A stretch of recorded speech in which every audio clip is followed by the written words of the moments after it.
air sign, kumusta kayo guys? So, ayan, air sign, tingnan natin kung ano ba ang inyong daily gabay. Air sign, Aquarius, Gemini, and Libra. So, ayan guys, sa mga nagtatanong pala about private reading, ay nasa description box below ang link ng aking Facebook. So, tingnan natin air sign, ano ba ang inyong gabay. Air sign, Aquarius, Gemini, and Libra. Gabay po spirit guide. So, guys, meron tayong gates of triumph. Success, expand in your life. So, alam mo, mangyayari lang yung mga bagay na gusto mo kung sisimulan mo. Okay? Mangyayari lang yung mga bagay na pinaplano mo kung sure ka na na gagawin mo talaga yan. Mahirap kasi guys yung parang puro plano lang. Yung nakikita ko rito guys. And yung mga plano mo guys, nakikita ko na sisimulan mo siya, lalo na sisimulan mo to pag may nag-push talaga sa inyo or nag-pursue. Ngayon kasi guys, napanghihinaan ka pa ng loob kasi walang gumagawa ng paraan para i-pursue mo yung bagay na to. Okay? So, I think, nahihirapan ka kasi guys. Okay? Nahihirapan ka na gawin yung mga bagay na gusto mo, lalo na kung may iba kang obligasyon. So, tingnan natin. May nakikita ko guys, travel dito guys, no? Pero mukhang malapit lang naman. Pwedeng may gala kasama yung mga friends, get together. Ayan. So, I think yung iba sa inyo, gusto mo lang guys huminga.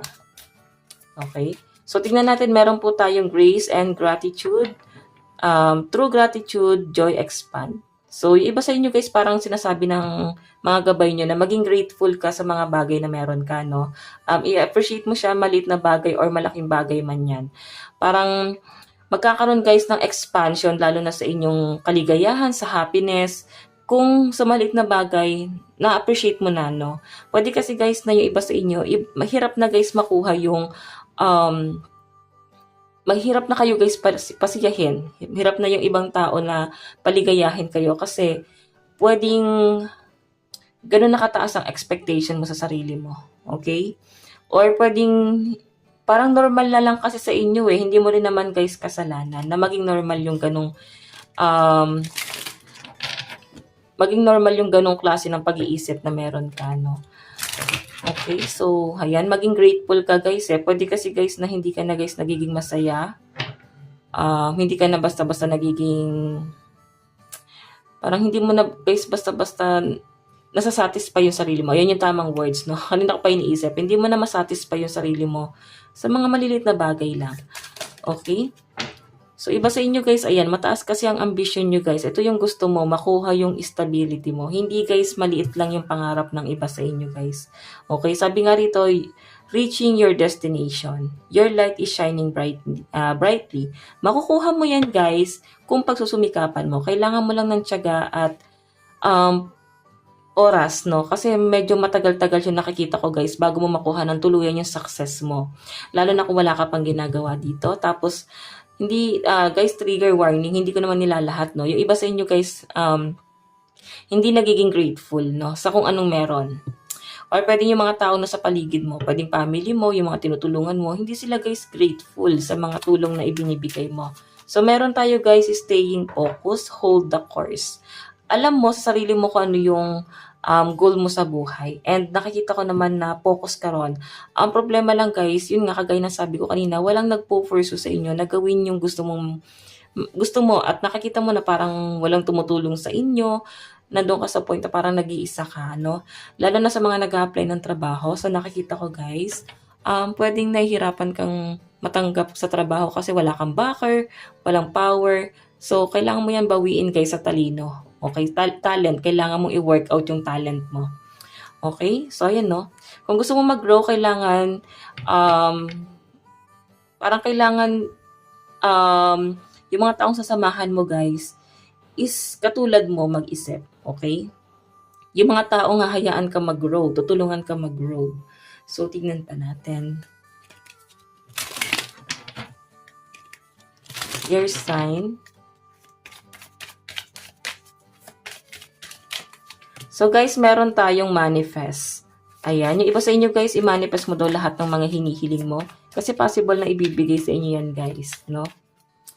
Okay, meron tayong joy. Puro kaligayahan. I think, yun nga guys, yung nakakita ko. Parang ngayon tinatamad ka, tinatamlay ka, parang piling mo, parang tawag dito sa words na to guys, parang nawawalan ka guys ng gana, nahihirapan ka na nga guys masatisfy, no? Pwede nababalot ka guys ng depression. Kasi minsan sa depression guys, kahit anong meron ka dyan, hindi mo yan ma-appreciate. Or pwedeng anxiety. So, kailangan guys, expose mo yung sarili mo sa mga taong paliligayahin ka. Okay, meron tayong harvest. Ayan o, abundance, gratitude, security, and patience. So, yun nga lang sinasabi guys. Kung gusto mo makuha yung stability, kailangan mo mag-antay at paghirapan itong bagay na to.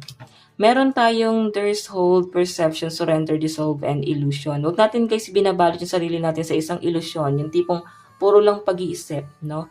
Hindi yan guys magiging worth it. Kasi walang nangyayaring action. Puro isip lang. Okay, may harvesting dito guys. May mga opportunity na pinalalagpas ang mga ear sign. Nangihinayang ako sa mga opportunity na yon. So guys, ang laki number mo is 40, 34, 15, and 14. Tignan pa natin. Meron tayong temperance. May nakikita ko nagkakasakit dito. Pwedeng, hindi naman guys literal na talaga nagkakasakit. Pwedeng masakit ang puso mo, kailangan mo mag-heal. Or pwedeng stress, kailangan mo mag-heal. Pwedeng dala ng panahon, pwedeng may ubos-ipon. Okay? Meron tayong Two of Swords. Naguguluhan pa rin ng mga ear sign guys. Okay? May mga problema dito na parang hinahabol ka. Hindi mo ma-overcome. Meron tayong the star. Ayan guys, babaan daw natin guys yung standard natin. Or pwedeng mataas ang expectation sa inyo ng mga tao sa paligid mo. Okay, kaya parang natatakot ka na ma-disappoint mo sila guys. Kasi mataas ang expectation nila sa inyo. Okay? Kaya naguguluhan ka lalo. Kasi nakikita ko naman na gusto mo lang talaga ng simpleng buhay. And dahil nga guys sa pressure, tumataas yung standard mo. Meron tayong Two of Pentacles. Ayan guys, may nakikita akong basta inyo nahihirapan ka ng kumita ng pera. Nahihirapan ka ng makuha talaga yung dati mong quota, no? Lalo sa trabaho guys, pwedeng bumaba yung sahod. Kaya ito rin guys yung kinaka-worry mo. Okay? Nag-aantay ka naman dito sa pinapakita sa akin guys, pero parang hindi worth it yung pag-aantay mo. Okay? Nahihirapan ka. Tignan natin guys ang inyong love advice. Meron tayong cherish. Meron tayong temptation. Ayan, may tukso sa paligid mo. Heart. So guys, itong tukso naman na to guys, kaya ka naman guys panindigan nito sa pinapakita sa akin. Ayan o. You begin to feel your heartbeat faster when you are close. I think may pagpaplano na sa inyo na mag-anak or pwedeng napag-usapan nyo na to na mag-anak muna. Yun yung nasa sense ko guys, okay? Willing ka na rin mag-settle down doon sa taong yan. And nakikita ko rin naman guys, ang struggle nyo lang naman guys is sa inyong dalawa, ikaw yung may say. Mas may pera. So guys, ito lang naman ang inyong reading hanggang sa muli. God bless and love you. Thank you.